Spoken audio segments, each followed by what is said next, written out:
My friends at Easy Cater are workplace catering pros, helping you find food for everything from daily employee meals to staff meetings and special events. Visit easycater.com/leaderassistant to find out more. Hi, I'm Kristine Valenzuela, and today's leadership quote comes from Sheryl Sandberg. Leadership is about making others better as a result of your presence and making sure that impact lasts in your absence. The Leader Assistant podcast exists to encourage and challenge assistants to become confident, game-changing leader assistants. The Leader Assistant podcast is exclusively brought to you by Goody, which provides effortless gifting for all occasions. If you're tired of sending tacky, impersonal business gifts, then you should definitely check out Goody. My friends at Goody offer a collection of hundreds of curated brands like Levain Bakery, Therabody, Milk Bar, and Ember mugs. With Goody, if your recipient doesn't like your gift, they can swap it out for one they do like. You can find perfect gifts for any occasion, whether it's work anniversaries, birthdays, new hire onboarding, or company swag. It's free to start gifting, and you get a $20 credit when you sign up. Also, be sure to mention the Leader Assistant podcast when signing up, and Goody will add an extra $10 credit to your account. So go to leaderassistant.com/goody to disrupt the inefficiencies in your team's gifting strategy. Again, that's leaderassistant.com/goody. Hey friends, thanks for tuning in to the Leader Assistant Podcast. It's your host, Jeremy Burrows. Welcome to episode 170. To check out this episode's show notes, you can go to leaderassistant.com/170, leaderassistant.com/170. And today I'm excited to be speaking with Kristine Valenzuela. Kristine has over 20 years of experience as an executive assistant and chief of staff in several different industries, including aerospace, manufacturing, and software. Kristine, how's it going? Good. How are you? I'm super excited to finally talk to you. Yeah, likewise. What part of the world are you in?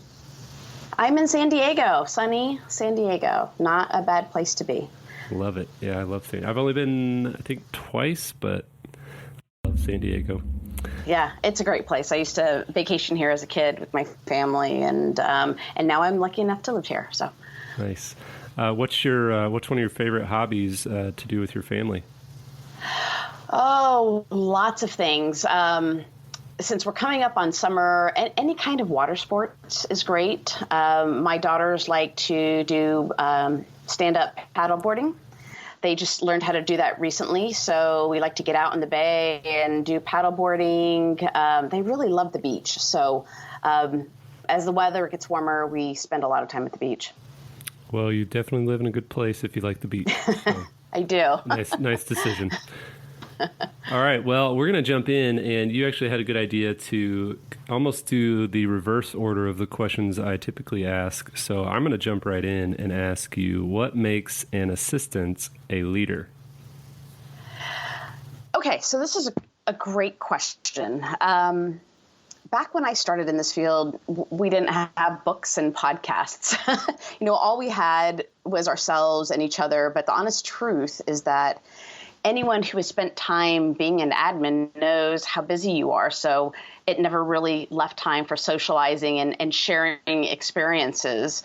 So it was a bit like we were all on boats by ourselves and had no choice but to figure it out on our own.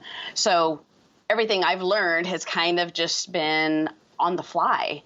And lately, a lot of my focus has been on trying to get others who do what we do focused on the fact that they are most definitely leaders. When most of us hear that leader word, we think it's a word that applies to other people.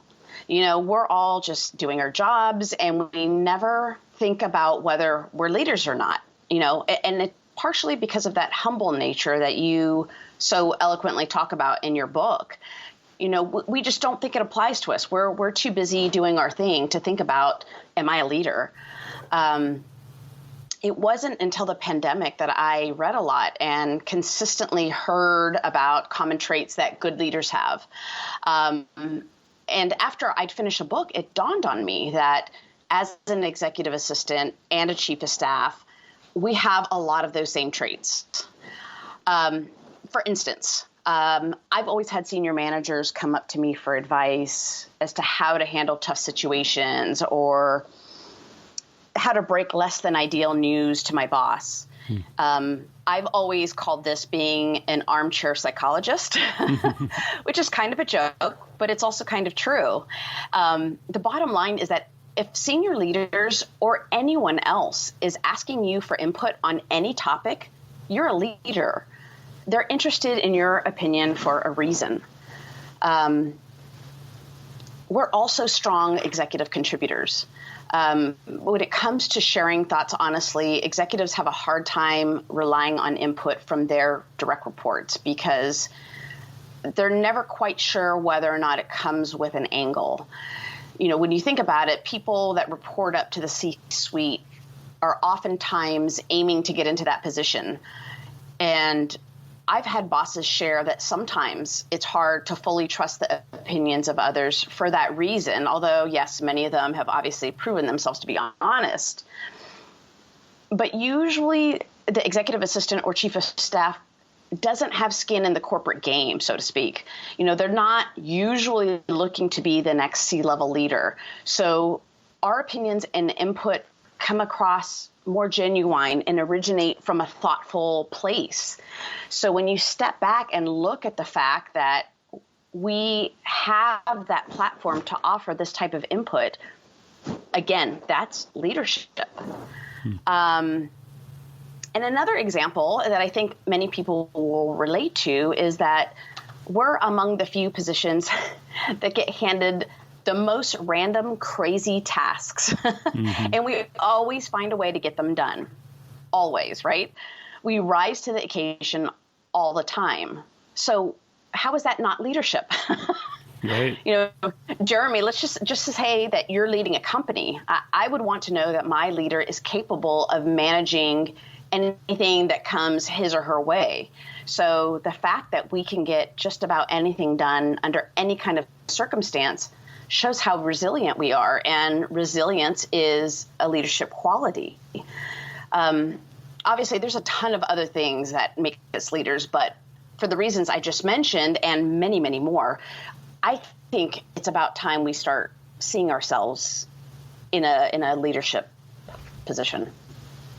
Yeah, well said. So what specifically, you mentioned it wasn't until, I think you said during COVID, that you realized that, you know, whether it was in the books you read or whatnot, you realized you were a leader. Is there any specific examples that you can share on how you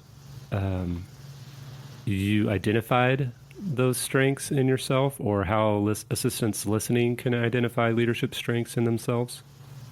It's obviously, it'll vary person to person, but my personal experience started when I was transitioning from an executive assistant role to a chief of staff role.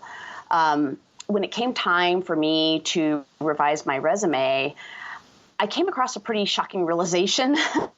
But before I get to that, I'm going to back up and give you a little bit of context. I'll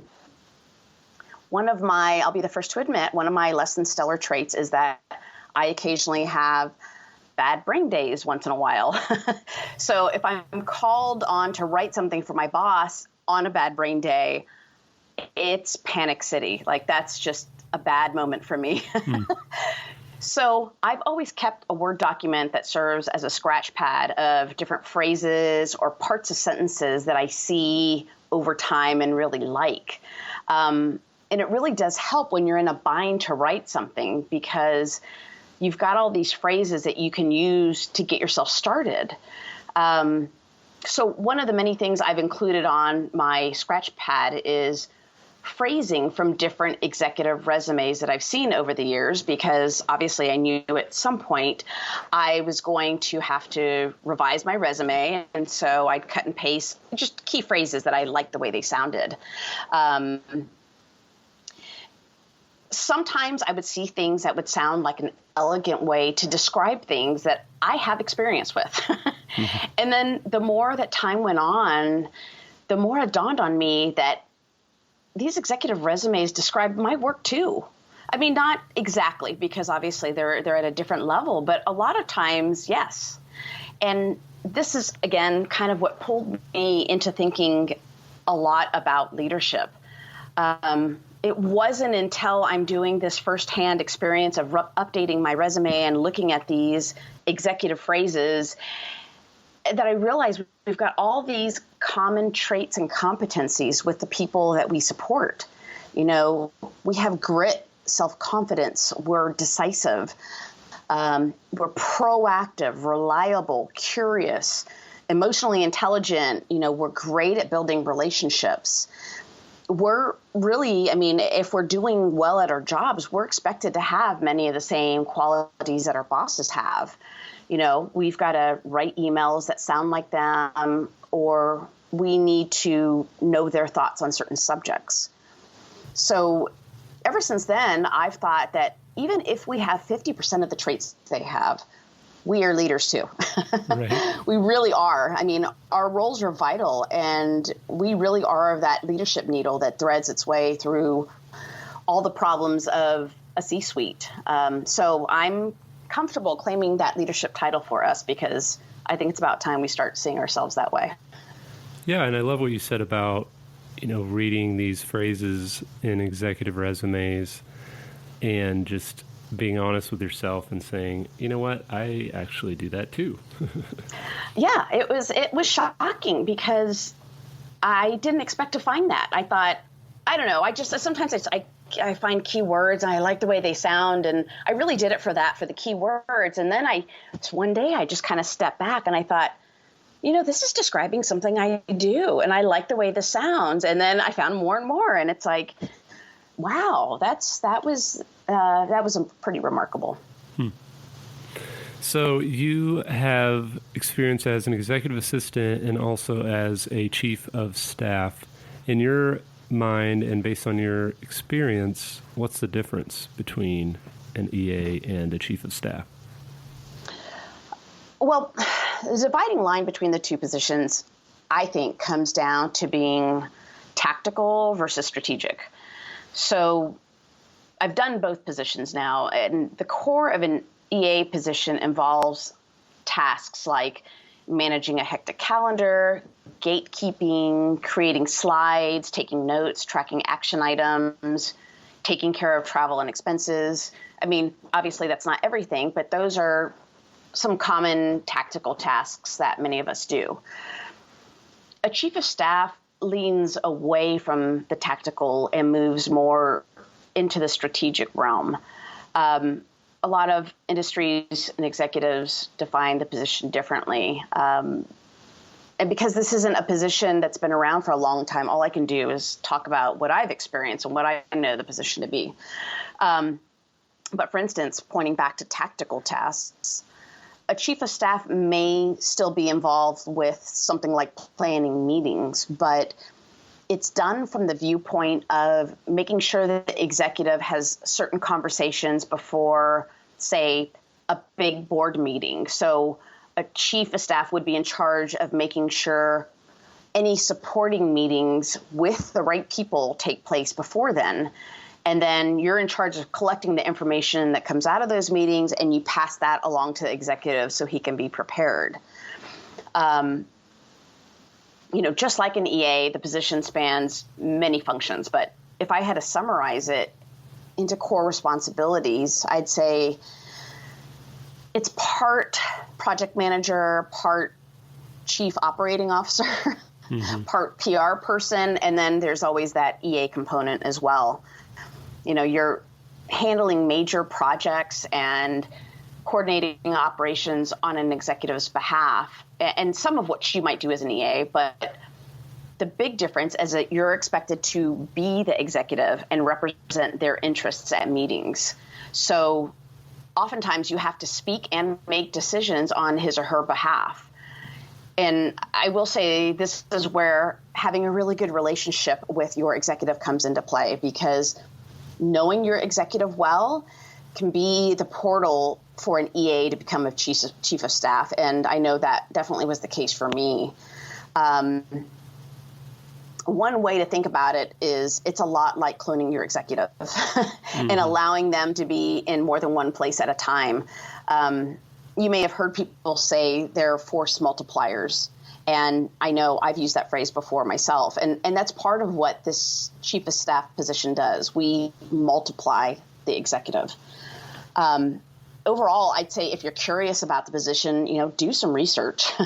There's a lot of really good articles out there that add great context around what the position does.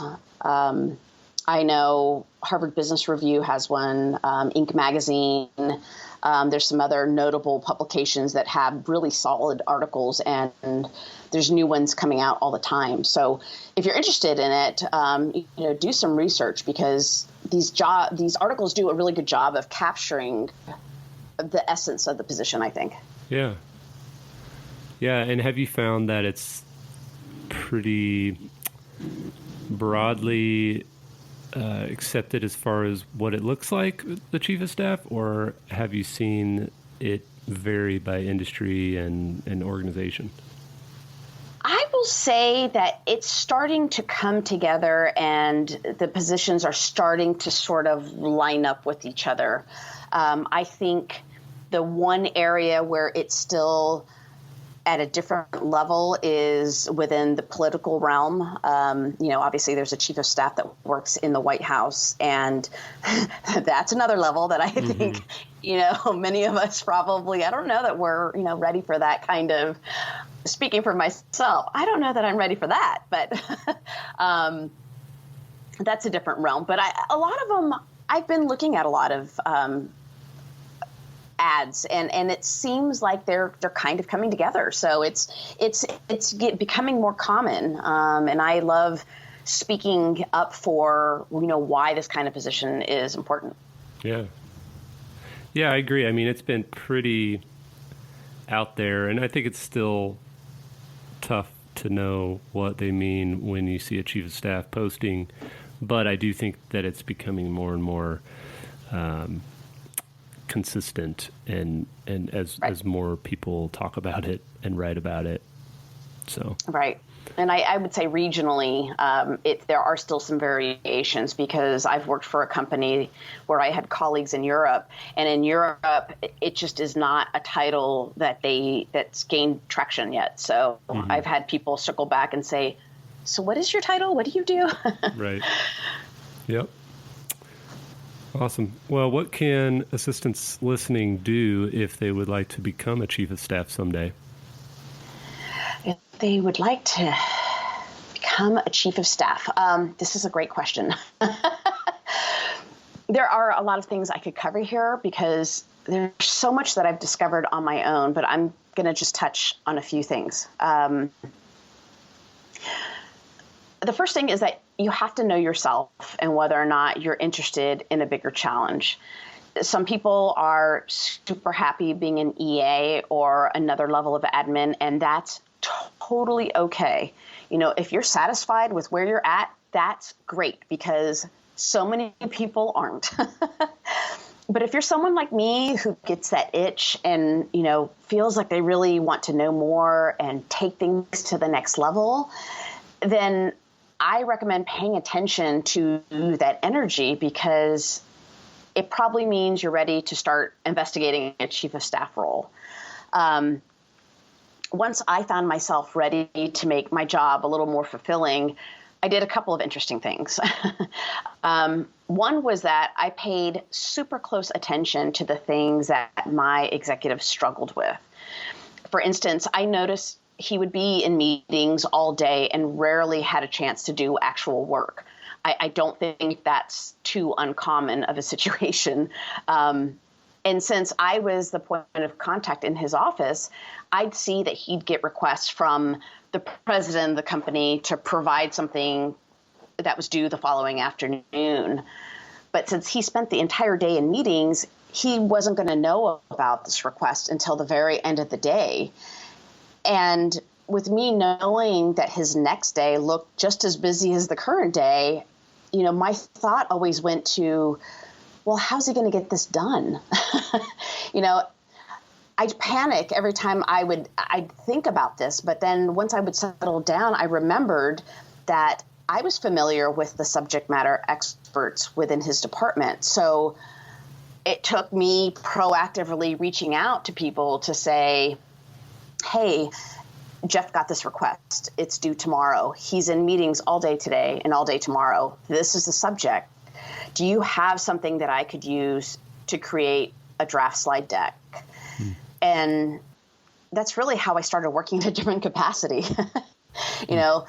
Again, I'll kind of come back to the fact that he and I had this great working relationship to the point that I felt comfortable taking initiative on things. I knew he'd provide feedback if there was something I could have done differently, but I knew he'd do it in a respectful way. So I trusted him in that respect. Yeah. And I knew he would be grateful for the help, even if it was only a 75% solution or 50% solution or whatever it was. So that set me up well to take some chances with helping him with C-level work. The other thing that I did, and I highly recommend this to anyone, even if you're not interested in being a chief of staff, is to ask for context anytime you're given something to work on. It's totally okay to do, and it's super helpful. I think I heard someone else mention this on a previous podcast episode, and I was all about it. When I heard it, my ears perked up because I was like, yes. Like in the example I just mentioned of the president of the company asking my boss for slides, I would have contacted the president's EA or reached out to him directly to ask for some background on the request. I might have asked, is a customer asking for this information? Are you getting ready to do a presentation or attend some sort of meeting? Are you trying to troubleshoot a problem? Having context is a great way to really narrow down that request. If he's doing a presentation to someone who's visiting, it probably just needs to be an overview of a topic. Right. If he's troubleshooting, and this was especially the case when I worked in aerospace, you probably need something that's more technically on point. So having that context not only helps your boss, but you're learning valuable information at the same time. And that's the kind of information you need to step into a chief of staff role. But again, even if that's not something you're interested in doing, your boss is always going to be incredibly grateful for any added information you can provide. There's so many things that you could do. I could go on and on forever, but I think these are a couple of suggestions that'll set you up on a good path. And again, if all else fails, I always recommend doing a Google search, right. And that'll help you figure out which skills you need to have in place. Yeah, no, I think those are some good tips. Thanks for sharing. What's one thing throughout your career that's helped you grow in your confidence? I love this question because no matter who you are or how much experience you bring to the table, almost everyone can benefit from growing their confidence. I mean, I'm not as easily shaken anymore as I used to be, but yeah, for sure. There are days where I get into a funk and I freak myself out unnecessarily and my confidence goes straight out the window. So I have two things that I would recommend. And the first one is that although this might sound counterintuitive to some people, the biggest part of my growth has come from doing things that absolutely scare me. And I mean that scary feeling that makes you feel truly nauseous. Mm-hmm. Our brains are wired to protect us when we're faced with things that are unfamiliar. So our first reaction is always to get scared and want to back away. But the challenge with that is that as admins, we're not wired to say no to things, right? We pretty much take on anything and everything we're given, whether we're ready for it or not. I can honestly say that the most growth has come from those projects that a boss has given me where I literally had absolutely no clue about what I was given. And it took me a while to reflect back on those moments and see how much they boosted my confidence because they showed me that I was capable of doing something. It wasn't always something difficult, but it was something very unknown, and I got it done on time, maybe not perfect, but it really gave me something to build on. The second thing is to not be afraid to say or ask obvious questions. Now, this was a really big one for me because it sounds so obvious, like too obvious, right? Mm-hmm. And for a long time, I always felt like bringing up obvious things was an insult of sorts to whatever executive group I was with. So I always kept quiet. I didn't want to offend anybody, so I kept to myself. And all it took was that one time hearing someone else ask what I thought was a super obvious question and hearing people say, you know what? I totally lost sight of that. That's a great question. I had to be in that situation many times before I ever worked up the courage to ask one of those questions. But almost every time I did, to this day still, someone would thank me for doing that. So my lesson learned was that there's always going to be at least a few executives that are just as afraid to ask simple questions as we are, you know? And it's not a knowledge thing necessarily. I mean, these are all very smart people.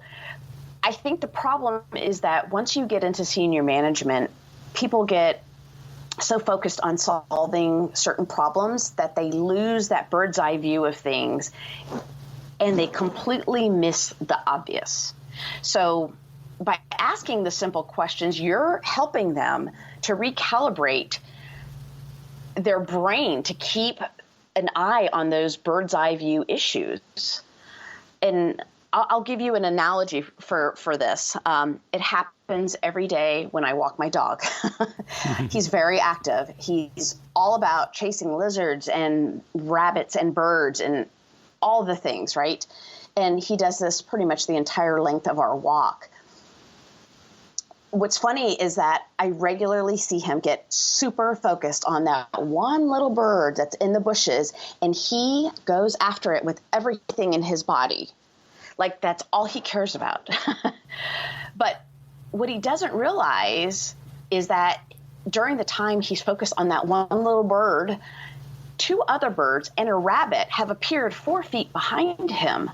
But he's oblivious to it because he's looking at that one bird. And I feel like this same thing happens to executives. They get so focused in one area that they can lose focus on the big picture. They can lose focus on the things that are right next to them or behind them. So yeah, work up the courage to ask those obvious questions, because once you see how helpful that is, it will boost your confidence.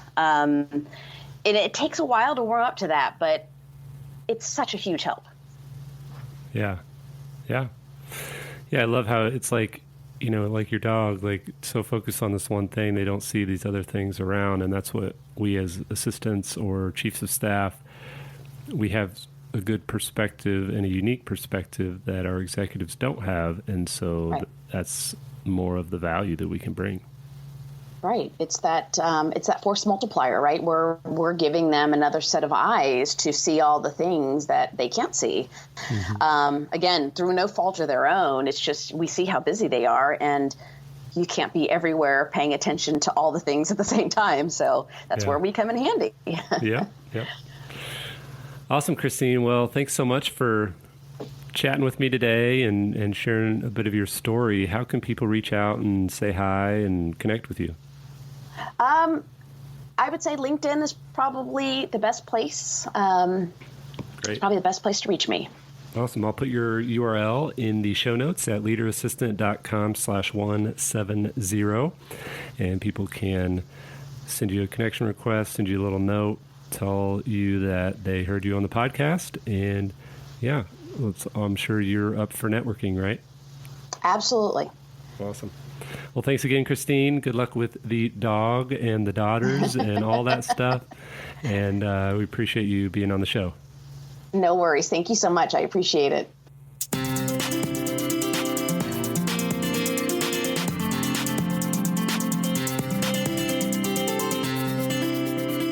Please review on Apple Podcasts. GoBulls.com